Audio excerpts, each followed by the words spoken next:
Hello and welcome to News Now. Maiduguri, the capital of Nigeria's northeast Borno state, is under attack yet again. It came under attack actually in the early hours of today when three female suicide bombers detonated their explosives at the Umarari Bayangwaya area of Mulai village in the outskirts of the city, leaving at least 18 people dead and several others injured. There are conflicting reports as to how the incident happened. One account says the suicide bombers targeted Muslims in a mosque who were getting ready for the early morning prayer at about 5 a.m. A second account says the suicide bombers were on their way to Maiduguri to carry out their attack but were intercepted at a military checkpoint, and when they refused to obey orders to stop, soldiers on guard opened fire on them. One of the women reportedly ran towards Mulai village where she detonated her explosives, triggering the other explosives carried by her fellow bombers to go off. The explosion claimed the lives of the suicide bombers and about 14 others, while 17 injured are currently receiving treatment at the Sani Abacha Specialist Hospital. The attack comes less than 24 hours after many worshippers were killed in another bomb explosion in a mosque, also around Mulai area of Maiduguri. The death toll from that attack is now reported to be over 30. The bomb went off when worshippers were observing their Maghrib prayers. Some eyewitnesses have put the number of dead at over 40. Hospitals in Maiduguri are now said to be overwhelmed and running out of bed spaces for the injured. A military court-martial has convicted Brigadier General Eniton Ransom Kuti, son of late pro-democracy activist Beko Ransom Kuti, for the loss of Baga in Borno State to Boko Haram insurgents in January. General Eniton was in charge of the command at Baga, which was the then headquarters of the multinational joint task force, when it was attacked and captured by Boko Haram. He was accused of cowardly behavior, loss of weapons to Boko Haram, and negligent performance of military duty under Section 62B of the Armed Forces Act. The court, however, dismissed the charge of cowardly behavior, saying the officer was right in withdrawing his troops in the face of superior firepower from the insurgents, but he was sentenced to 6 months in prison on the count of loss of equipment. He was also found guilty for negligently performing his duties and was therefore dismissed from service. U.S. President Barack Obama has ordered 300 troops to Cameroon to work with West African soldiers to tackle the Nigerian extremist group Boko Haram. In a letter to Congress on Wednesday, Obama said that the troops would provide intelligence, surveillance, and reconnaissance in the region. White House Press Secretary Josh Earnest said that the troops would be armed for their protection, but that they would not engage in combat. President Obama said that an advanced force of about 90 military personnel had begun deploying to Cameroon, which borders Nigeria. Now, since Monday, October 12th, actually, administration officials say that unarmed Predator drones will be sent with the troops, who will aid a multinational task force composed of soldiers from Cameroon, Chad, Benin, Niger, and Nigeria. Niger has imposed a state of emergency on the southeastern region of Difa, where at least 40 people have been killed in recent weeks in attacks blamed on the Islamist militant group Boko Haram. The 15-day state of emergency will allow authorities to beef up security, impose a curfew, and restrict the movement of goods and people, according to a statement on state television.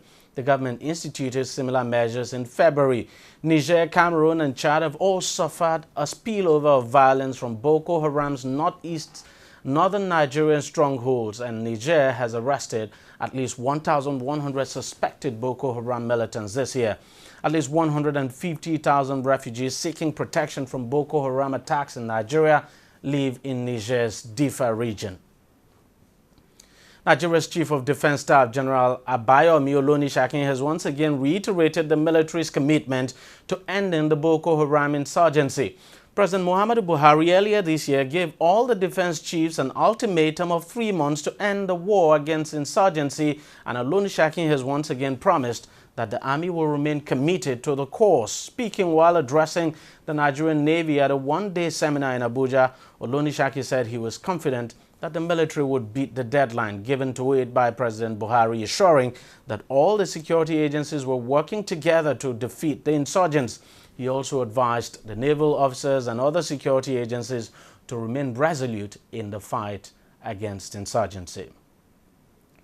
The Nigerian Senate has postponed screening of ministerial nominees till early next week. A statement made by the Senate on its official Twitter handle confirmed the development on Thursday.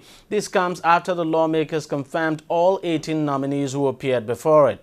They include Udoma, Kayode Fayemi, Audu Ogbe, Christopher Ogbonnayonu, Osagie Ehanire, Lieutenant General Abdulrahman Dambazar retired, Lai Mohammed, Amina Mohammed, Ibrahim Jibril, Babatunde Fashola, Aisha Hassan. Others, of course, are Senator Hadi Sirika, Solomon Dalong, Ibe Kachiku, Kemi Adeoshun, Abubakar Malami, Engineer Sulaiman Adamu, and Chris Ingige. Meanwhile, the Senate has again postponed the screening of the former governor of Rivers State, Rotimi Amechi, till Tuesday, October 20th.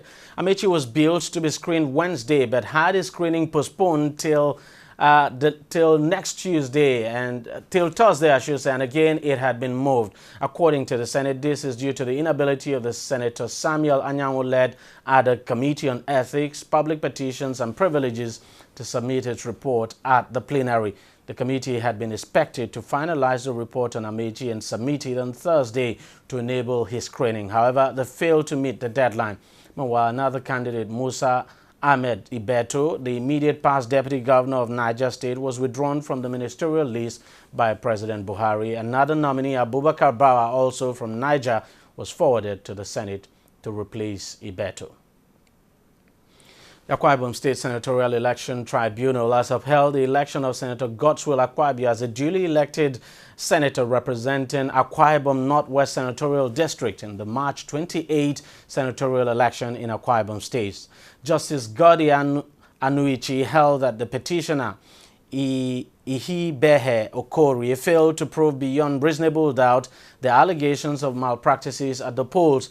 According to the judge, the allegation of non-compliance during the elections ought to be proved substantially in all the over 1,300 polling units in the senatorial district before the petitioner, but that the petitioner actually only called 17 witnesses. He said that the petitioner's witnesses testified based on hearsay, which in law cannot be relied upon to decide a case. According to the tribunal, once a party submits a name of a candidate to INEC, it is deemed to have sponsored that candidate. As such, the misrepresentation of Senator Akpabio's candidacy on the nomination form to vie for the Uyo Senatorial District rather than Akwa Ibom Northwest is a mere technical error that has no capacity to invalidate the election.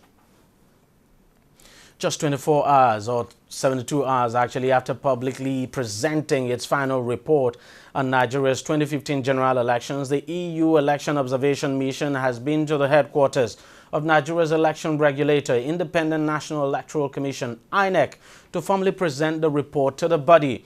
Presenting the report to INEC chairperson Amina Zachary, Chief Observer Santiago Fisa said the 30 recommendations made by the observation mission in the report are in line with international principles and that it would be in the interest of Nigeria to implement them.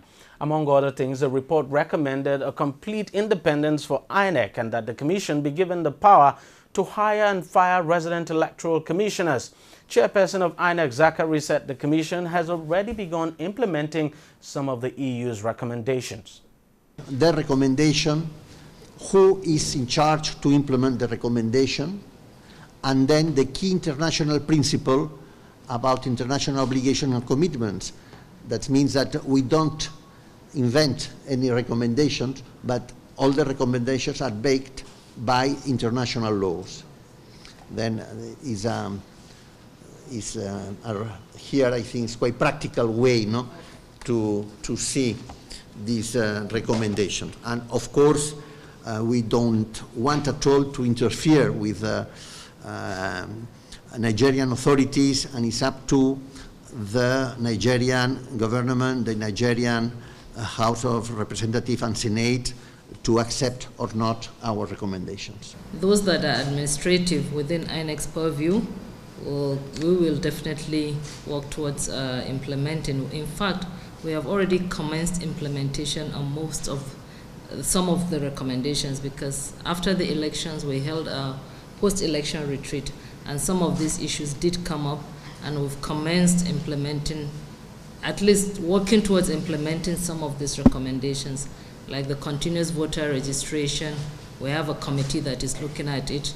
Our ad hoc staff recruitment and management, there's a committee looking at that. Our legal cases, the issue of legal cases and the petitions, we also have a committee looking at that, and also our logistic issues, we have committees looking at that. So we have begun implementing some of these recommendations, but with these reports, especially the final pages where you've actually identified the roles and it's clear, we will be able to incorporate these recommendations into what we're already doing administratively. For other recommendations that require legal review and other administrative review, we're glad you've been able to also extend this report to the Nigerian government, and we're sure they'll be looking at it. And maybe with the prompting from INEC in terms of some of the legal review, we will be able to scale through most of the recommendations.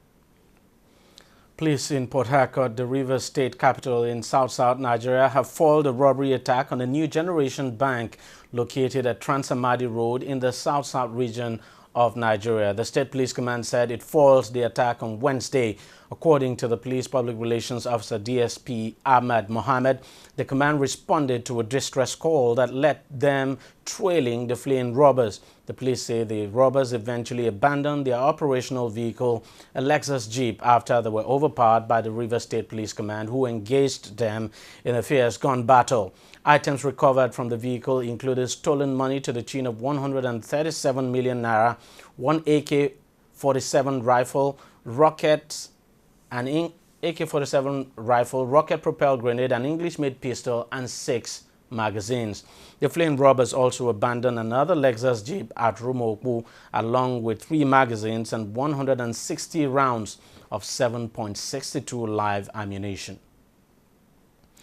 Respect for others, other culture and cultural heritage without recourse to looking down on it will create an atmosphere for cordial coexistence. This is the summation of the guest lecturer, Enome Sylvester, Lagos State University. Sylvester, of course, of the Lagos State University at the 2015 Olokun Festival Lectures titled Culture, Cultural Heritage and Modernity in Nigeria, held in Lagos on Thursday.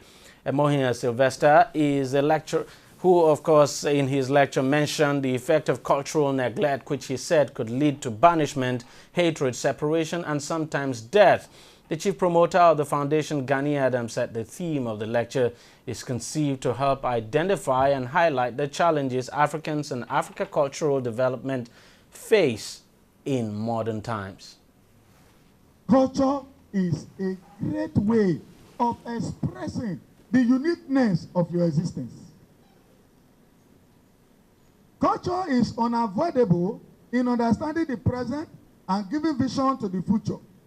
Members of one nation, in their self-determination and self-construction, keep, but also modify and repeatedly form their culture in the process of intergenerational transmission. However, respect for culture and of culture could be made critical, irrigational or mechanical acceptance of future content, but highly directional to our coexistence and development. We have deliberately designed lecture as part of the activities to celebrate each festivity, because we believe that festival celebrations are not only for merrymaking. They should be events where we get educated about the various advantages that can confer on us on our desire for development. The theme of this year's lecture, culture, cultural heritage, modernity in Nigeria, and any clash, is conceived for a critical reflection on the reflection of modernity on culture and cultural heritage in Nigeria. Well, we'll take a short break now, and News Now will be right back.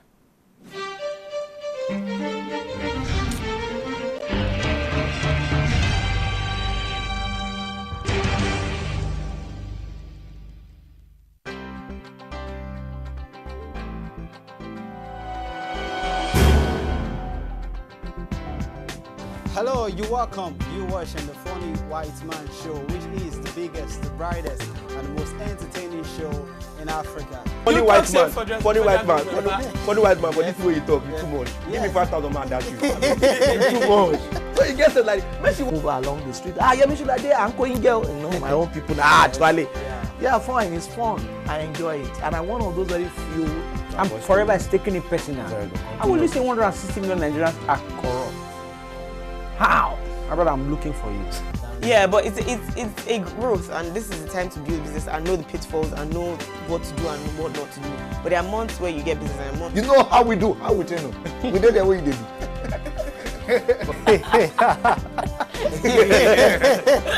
Hello, you're welcome. You're watching Trending Matters on the Funny White Man Show. Of course, they will bring you trending issues just to entertain and tickle your fancy.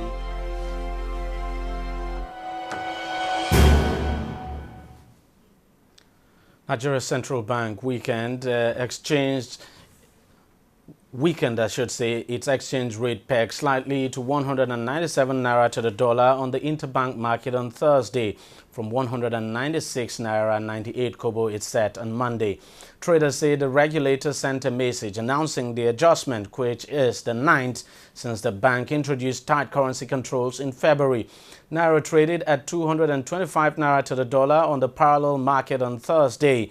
CBN has resisted calls to further devalue the naira in the face of a plunge in vital oil revenues. It devalued the currency last November and later pegged the exchange rate in another de facto devaluation, but the bank has continued to intervene at the interbank market periodically to provide forex liquidity support for the local currency. It also sells dollars twice weekly to the Bureau de Change operators as part of its bid to support the naira and narrow the gap between the official forex and parallel markets.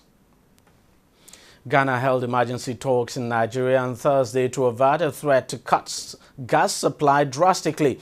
If this action is eventually carried out, this could worsen the country's electricity blackouts and also present an extra problem for the government. Now, the Nigerian National Petroleum Corporation said it will cut gas supply by 70% to Ghana's main power generation company by Friday due to unpaid debts of $181 million. Ghana already suffers power shortages and Nigerian gas meets about 25% of its needs. Ghanaian Petroleum Minister Emmanuel Boa told a news conference a high-powered government delegation led by the Minister for Power, Kwabena Donkor, is in Nigeria having discussions on the matter. Power cuts have raised the cost of doing business and angered voters at a sensitive time for President John Mahama's government ahead of what is expected to be a tough re-election battle next year. Mahama has vowed to end the power cuts by the start of next year, and Donkor has said he would resign if the problem has not been fixed by then. Now, oil fell under $49 per barrel on Thursday. Brent eased 21 cents to $48.94 a barrel, while U.S. crude fell 51 cents to $48.15 a barrel. The International Energy Agency has said the oil market will remain oversupplied in 2016. The Organization of the Petroleum Exporting Countries in 2014 dropped its long-standing policy of supporting prices by cutting output, choosing instead to defend market share against higher cost producers such as U.S. shale oil.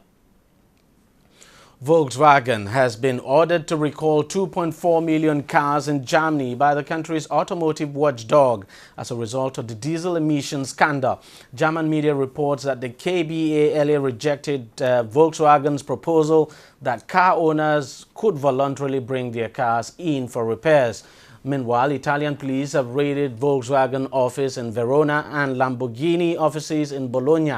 Reports suggest Italian prosecutors are investigating alleged commercial fraud. Last month, authorities in the U.S. discovered some Volkswagen diesel cars had been fitted with a device to cheat emission tests. The car maker subsequently admitted that up to 11 million cars worldwide could have the device fitted. The company has launched a thorough investigation into the scandal. The South African Parole Board has approved a request to move Oscar Pistorius to house arrest from prison next Tuesday. The former Olympic athlete has been in prison since October of 2014 when a judge sentenced him to 5 years for culpable homicide in the killing of his girlfriend, River Steenkamp. Pistorius shot Steenkamp, a model and law school graduate, on Valentine's Day 2013. He has said he mistook her for an intruder.